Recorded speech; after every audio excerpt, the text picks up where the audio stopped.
Olá, alunos, tudo bem? Meu nome é Daniele Farias, sou professora de ensino religioso e para mim é um grande prazer, uma grande honra poder estar aqui ministrando essa aula para vocês. Sempre gosto de mencionar nas minhas aulas que o ensino religioso é uma disciplina muito importante.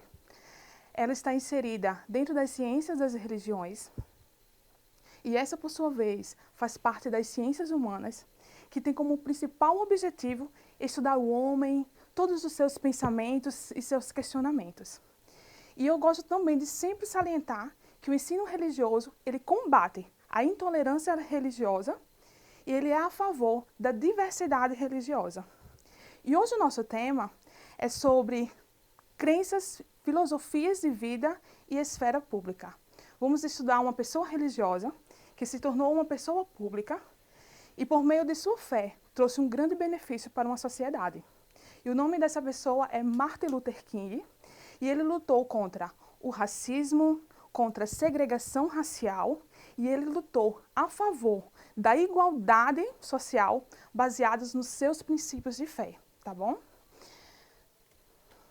Para entendermos um pouco, é necessário que a gente entenda o conceito de racismo e de segregação racial. Muitas pessoas já conhecem o conceito de racismo, que o racismo é a crença de que existem raças superiores a outras. Ou seja, o ariano se acha melhor do que o negro, por sua vez, se acha melhor que o ariano, se acha melhor que o oriental se acha melhor que o ariano, que o negro, e assim comete esse crime, que é considerado crime, e que é um ato muito feio e bem desumano.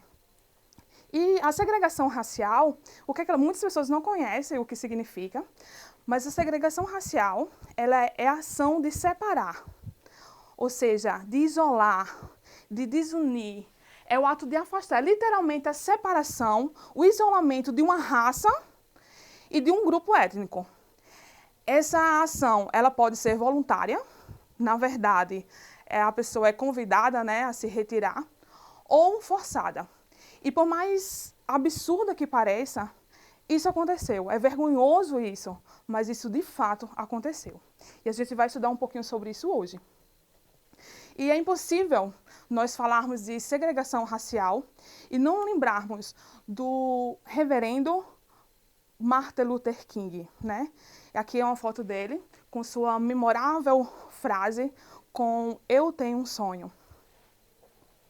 Mas para entender um pouco sobre essa coisa da segregação racial, sobre o racismo que existiu naquela época, a gente tem que voltar um pouco à história. E eu prometo que eu vou ser bem rápida para que a gente possa entender um pouco todo o contexto daquela época, tá certo? Lá nos Estados Unidos, houve uma guerra chamada Guerra da Secessão. E ela aconteceu em 1861 e foi até 1865. E o que foi essa guerra? Por que aconteceu essa guerra? Ela surgiu em virtude dos ideais de Abraham Lincoln, que era então presidente na época, com seus ideais de abolição. Ele queria libertar os escravos.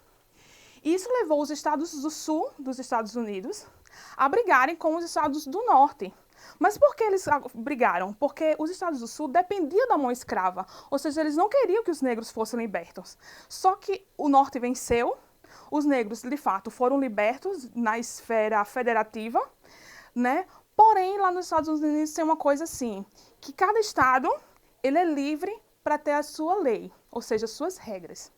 E então, eu acho que com a forma de vingança, veio então um moço aí chamado Jim Crow, e ele fez uma lei que leva o nome dele, e foi ele que fez essa lei da segregação racial, ou seja, da separação dos negros com os brancos.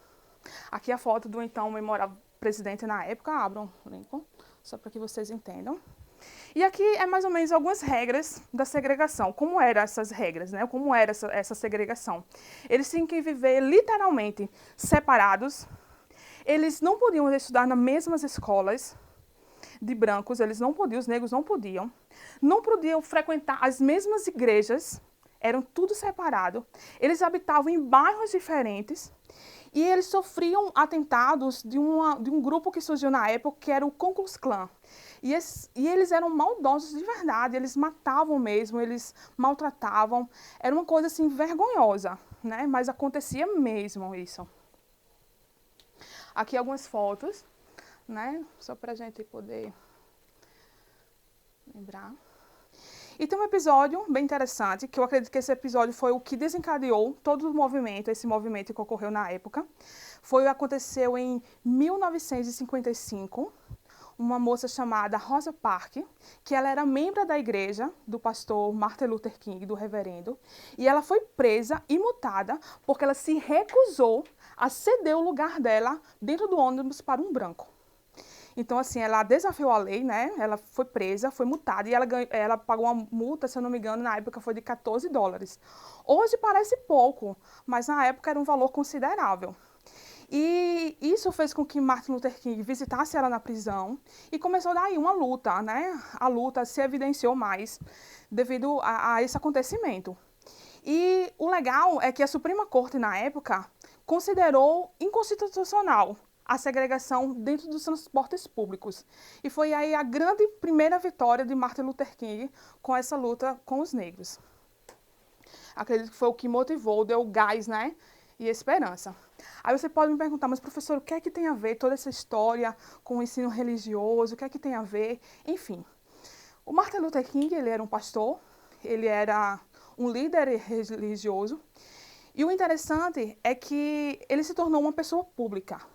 E ele usou do seu poder de influências, dos seus ideais religiosos, de amor ao próximo, de respeito ao próximo, que biblicamente é pregado, para defender uma causa nobre. E ele não queria uma América negra, ele não queria um povo, ele não queria dividir. Ao contrário, ele queria uma causa, ele lutou por uma causa social, ele queria direitos a todos, a igualdade de justiça para todos, né? E por isso essa causa foi assim tão nobre.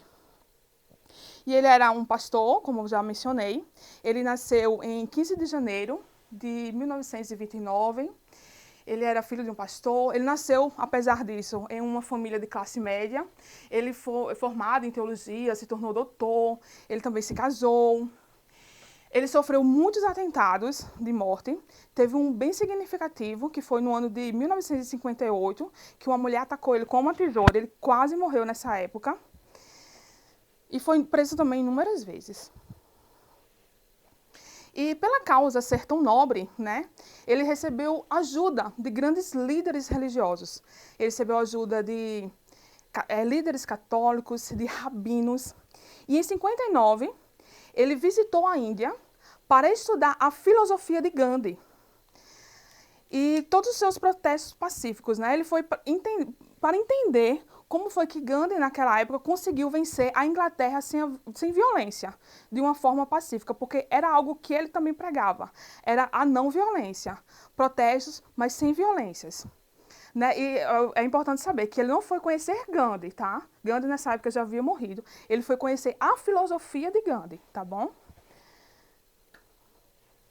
Enfim, no dia 28 de agosto de 63, em Washington, na capital dos Estados Unidos, houve um grande evento com cerca de 250 mil pessoas, 50 mil negros. E essa marcha, esse movimento ficou conhecido como a Marcha do Emprego e Liberdade, também ficou conhecido como a Marcha de Washington ou a Grande Marcha. E foi convocado nesse dia grandes líderes religiosos, foi convocado sindicatos de movimentos populares, de direitos, né, que já lutavam por direitos. E uma frase que ficou muito conhecida, e nesse dia ele pregou o grande discurso dele, que é "Eu tenho um sonho". E uma das frases mais lindas da época foi justamente essa daqui.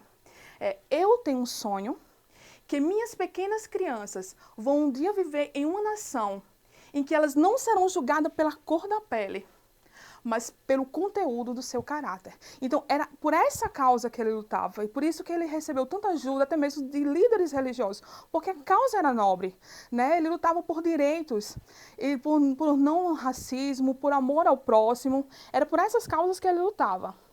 Aqui é uma foto bem memorável da época, do dia.